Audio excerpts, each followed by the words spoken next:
right, good morning, everybody. Very excited about this panel. We have a lot to cover, right? So I want to jump straight in with a simple test for AI you can trust. After a high-stakes decision, the question is, can you show what model made it, what rules it followed, and who signed it off? If the answer is no, trust is hope, not a system. Over the next 45 minutes, we will be talking about turning that hope into proof, not with buzzwords, but with simple evidence that stands up to scrutiny. So you'll hear where leaders are exposed, what proof actually looks like, and how to start in the next 90 days. Now, blockchain, we're at a blockchain event, will come up as one of the tools that can timestamp and lock records. Thank you very much. When multiple parties need to trust the same evidence, but the star of the show, of course, is the technology, is not the technology, it's the outcome. That's faster audits, fewer disputes, clearer accountability. So I want to start with the panel with one line from each of you on where trust breaks down in your world today. So Sebastian, then Cüneyt, Scott, and finally, Professor Kalganova. Let's start with you, Sebastian. I think we have to completely rediscover trust. Trust is what drives society forward, and every time we have a new technology, we have to start from scratch. The biggest thing that I see is that conventional thinking doesn't apply to AI because AI is so big and so large. It's the same as trying to prove a human brain correct by cutting into pieces. So we have to rediscover what that means.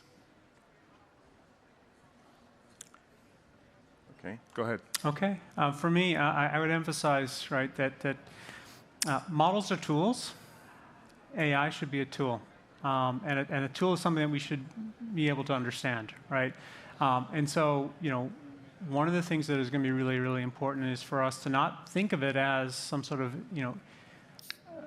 intelligence, but think of it as a tool that helps us get a job done. And as we do that, then we can codify what does it mean to understand that model? What do we need to have confidence in that model, right? And so we have to really change the way that we think about AI, right? And that will help us down that path of sort of trust, but also what's required from that model and the monitoring that model to obtain that trust and to verify that we have it. Cüneyt? Yeah, I think data provenance is a big thing. So still, in many cases, it's not very easy to connect the dots between the training data and the output models are putting, or doing it backwards as well, which is, making full trust quite challenging from enterprise perspective. AI is very much creative tool, and sometimes creativity goes beyond of our understanding and our classical theories and all our solutions we designed so far.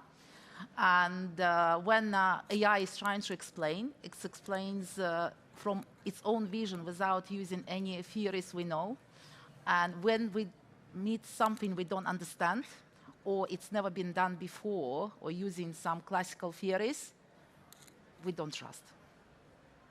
Yeah, and I want to drill in a little bit to this moment in which we find ourselves, because the latest estimates are that we're going to be spending $3 trillion on data centers and infrastructure between now and 2030. And there was a recent survey from PwC. They asked CEOs, are you using AI? 90% said we're investing in AI. 15% said they're getting a return. Right, and I think that gap between the $3 trillion we are spending and the 15% who are actually saying we're finding real use and return on this, that's obviously a very large gap. And it feels like part of that may be functionality, but part of it is also trust and how you kind of integrate these tools into your system. So perhaps, Scott, you can talk about that, because obviously you were covering that just now in your talk. Yeah, so I mean, I think one of the biggest challenges that we have is, generative AI came onto the scene like a bull, right? And many organizations were told, mandated by their boards to leverage and use it, right? And so they took a technology-first approach, right? And Harvard put out a report 2 months ago and said that generative AI experimentation is falling apart.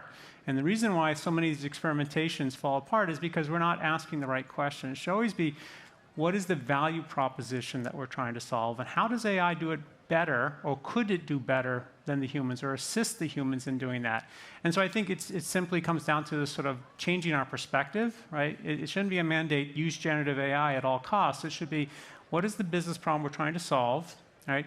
And what is the right sort of solution to solve it, right? And in many cases, like I get a kick out of the large data infrastructures and that are required here, because small models tend to be the highest performing models for specific tasks. So figure out what business problem you want to solve. That will define what sort of AI you need, right? And it's going to be right-sized. And so then you get the return on investment. And so I think we have to just change our perspective and not ask, what are you doing with AI today? But say, what business problems do I need to solve, and how could AI be part of that solution? Do you guys think that, in a way, this AI boom, we have all of this excitement, we have a ton of investment, that it will supercharge blockchain as a way to kind of get around that idea, or to kind of solve that trust problem and accountability problem and proof of work problem? That's for anybody who wants to take that one. Yeah. So I should start with a disclaimer and respond to your question. Today I'm here neither as a representative of Anthropic nor a full-time employee, but I participate and contribute to their model safety efforts. And because of my other involvements, I also extensively engage with frontier models and try to jailbreak them effectively. So regarding your question, in my past, I co-founded a London-based startup, which was where we were designing smart contracts to mimic debt capital market instruments. And the initial promise of blockchain is being decentralized, transparency, etc. And by doing that, you can solve actually significant problems financial institutions are facing, such as their siloed approach, inefficiencies of processes, etc. Whereas when we look at the AI space right now, it's pretty centralized and almost like a black box. So that's why I think the use of blockchain can significantly help us to resolve some of the problems we face due to the nature of AI. And Sebastian, you have many years of experience of taking kind of crazy ideas and turning them into something that is really scaled and out there in the world. How do you think about this moment in AI and getting to kind of delivering on the promise that it has? First, I would question those CEOs for 15%. Any company... I saw you looking skeptical at me as I was saying that. Any company is writing software already gets massive benefits. Yeah. I can tell you, I occasionally write software, and I can do in a day now what would cost me a month before, especially for a rusty programmer myself, because all these API calls and syntax and all that stuff, cryptic stuff, the new programming language is English. And it's immense. It's great. I think the way AI gets into the workspace is not by taking out Joe and then Jane and then Manfred one after another. It's bits and pieces here and there. And all the people I know that work use things like ChatGPT and Claude all the time to answer professional questions, market research, summarization, and that saves a lot of time. And we look at the McKinseys in the world, they're now replacing their pyramid scheme with a diamond scheme, where they say we need very few junior people to do the same research, same in law firms, financial firms, and so on. So I think the impact is bigger than people give it credence to. In every technology, you find this moment of overhype, right? And we are clearly in an overhype moment. We are in a moment where you can raise $1 billion on a PowerPoint deck. You better have no customers, because if there's customer data, you can't raise $1 billion anymore, because that looks like a real business. And these moments come, and they're the result of this exponential growth we've seen in the world called the power set.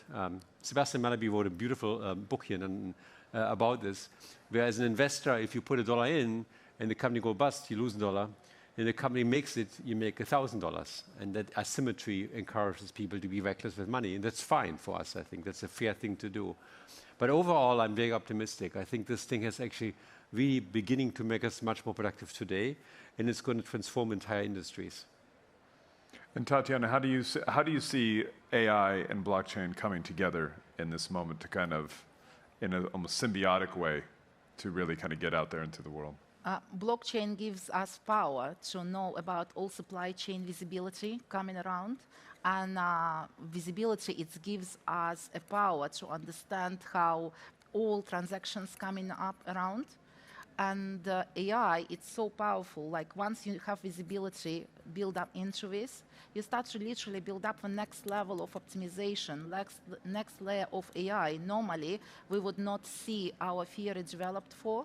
So as a result, as long as we start to use visibilities and exchange of information that blockchain allows us, AI will become a tool, like super tools that will allow us to build the solutions on optimization across organization, across full supply chain, rather than just speaking about one particular target at a time.